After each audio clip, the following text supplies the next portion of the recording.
Et donc, d'après ce qu'on vient de voir, dès qu'on est en présence d'une fonction rationnelle et qu'on voit qu'il y a des nombres qui annulent le déno, eh bien, on aura des discontinuités en ces points-là. Exemple, si je vous donne la fonction f de x qui est égale à x plus 1 sur, disons pour vous faciliter la tâche, x plus 3, eh bien, on voit bien que moins 3 est racine du numérateur. Moins 3 ou encore moins 3 annule le déno.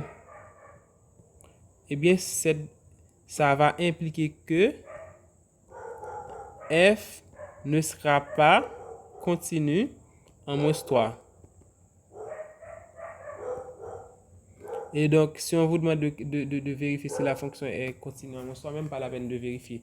Et donc, la fonction, en fait, ce qui est intéressant ici, la fonction n'est pas en continue en moins 3, mais elle est continue en tout autre point.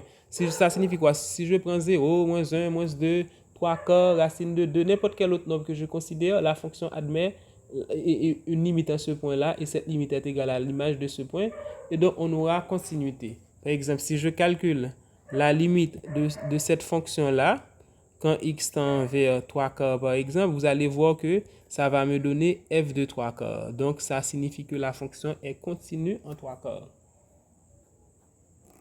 Je rappelle la définition de la continuité. F est continue en un point, x0, c'est seulement si la limite de la fonction quand x tend vers ce x0 là est égal à f de x0. Et f est continu tout court, f sera dit continu, c'est seulement si f est continu en tout point. F est continu en x0, quel que soit ce x0 que je considère dans l'ensemble des réels. Ici, c'était pour un x0 particulier, mais ici, c'est quel que soit x0 que je considère dans l'ensemble des réels. Maintenant, considérons un exemple où la fonction va être scindée suivant des intervalles. Ça signifie quoi? On a une fonction f de x qui est égale à 2x plus 1 quand x est supérieur ou égal à 2, mais est égal à x moins 1 quand x est strictement inférieur à 2. Donc, le problème se pose à partir de qui? De 2. C'est à partir de 2. Maintenant, la question qu'on va vous poser, est-ce qu'on a continuité ou pas dans 2? Lorsqu'on analyse ces deux fonctions-là, on voit que ces fonctions polynomiales, donc on devrait avoir continuité en tout point. Polynomial ici, donc continuité en tout point. Mais le problème, c'est que cette fonction-là, si x est supérieur à 2, donc ça signifie si x est à gauche de 2, cette fonction-là, elle est équivalente à 2x plus 1, alors que lorsque x est à gauche de 2, elle est équivalente à x moins 1. Et donc, on va étudier la continuité en 2. Eh bien, d'après la définition, f, d'après une propriété alors, f est continu, est réellement continu en un point x0, c'est seulement si la limite de la fonction f quand x tend vers x0 moins, ça signifie à gauche de x0, est égale à la limite de f de x quand x tend vers x0 plus, ça signifie à droite de x0 ou encore des valeurs positives et supérieures à x0, est égale encore à la simple limite de f de x quand x tend vers x0 tout simplement. Et donc, lorsqu'on vous donne de tels exemples où la fonction prend une valeur suivant l'intervalle où l'on se trouve, eh bien, on est obligé de se référer à cette propriété-là pour voir si on aura continuité. On va calculer la limite à gauche et la limite à droite. Si la limite à gauche est égale à la limite à droite, alors on a continuité. Et donc, qu'est-ce qu'on fait pour cette fonction-là? À gauche, c'est inférieur. Donc, voici à gauche. Voici à gauche. Et à droite, c'est supérieur. Donc, voici à droite. Et donc, on calcule la limite à gauche, par exemple. À gauche, la fonction est égale à x moins 1. Donc, la limite de la fonction quand x tend vers 2, moins, ça signifie à gauche de 2, est égale à la limite de x moins 1, parce qu'à gauche de 2, c'est x moins 1. Quand x tend vers 2, et donc ça va nous donner 2 moins 1 qui nous donne 1. C'est notre première limite. Maintenant, on calcule la limite de f quand x tend vers 2 plus, ça signifie à gauche de x, à droite, désolé, à droite de 2. Or, à droite de 2, qui est encore x supérieur ou égal à 2, la fonction nous donne 2x plus 1. Et donc, ceci revient à calculer la limite de 2x plus 1, c'est ça, je revérifie, de 2x plus 1 quand x tend vers 2. Et donc, en remplaçant par 2, ça nous donne 2 fois 2 plus 1, donc ça nous fait 5. Donc, on a trouvé que la limite à gauche donne 1, alors que la limite à droite donne 5. Donc, comme ces limites sont différentes, donc comme la limite de f quand x tend vers 2 moins est différente de la limite de f quand x tend vers 2 plus, alors on dira quoi? Alors, f n'est pas continu en 2. F n'est pas continu en 2. Donc, pour calculer la continuité en un point, on calcule la limite à gauche et la limite à droite.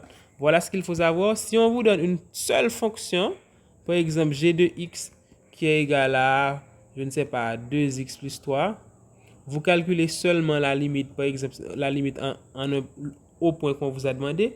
Mais si on vous donne une fonction qui est définie ainsi, par exemple, on vous donne une fonction qui est égale à 2x plus 3.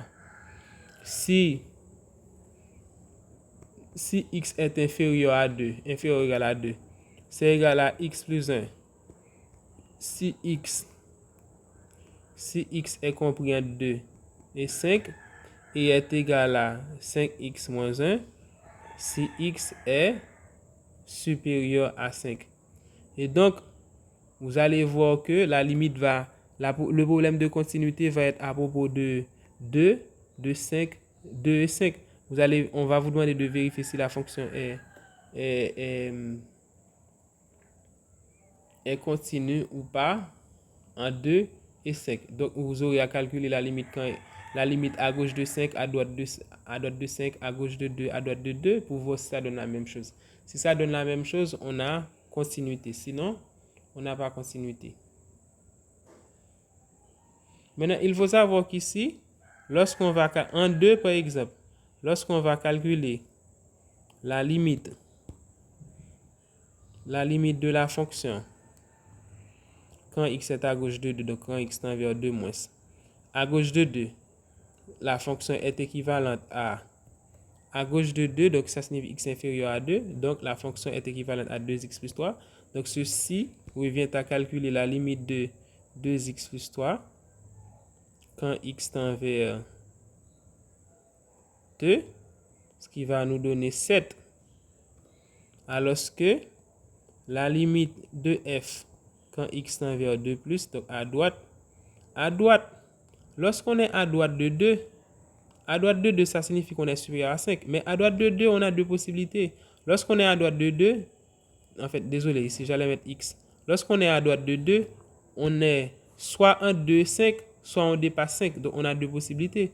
Donc, cette limite-là, on aura deux possibilités. Ça peut être égal à limite de quoi? De x plus 1. Mais ça, c'est si x est compris entre 2 et 5. C'est quand x est compris entre 2 et 5. Et ça sera égal à limite de 5x moins 1 quand x tend vers, ici quand x tend vers 2, quand x tend vers 2, mais c'est si x est supérieur à 5. Et donc, vous allez voir quand on est à droite de 2, on aura deux limites. On aura une limite qui va donner, la première donne 3, alors que, et j'allais mettre 2 ici, alors que la deuxième va donner 9. Et donc, déjà, on a une limite à gauche qui est égale à 7, et à droite, on a deux limites. Et donc, ça sous-entend quoi? Ça sous-entend que la fonction n'admet pas de limite en 2, ou donc la fonction n'est pas continue en 2. Et pour 5, on fait la même chose aussi. Et on va voir que la fonction n'est pas continue en 5. Et donc, cette fonction-là, ainsi définie, admet deux points de discontinuité qui sont 2 et 5.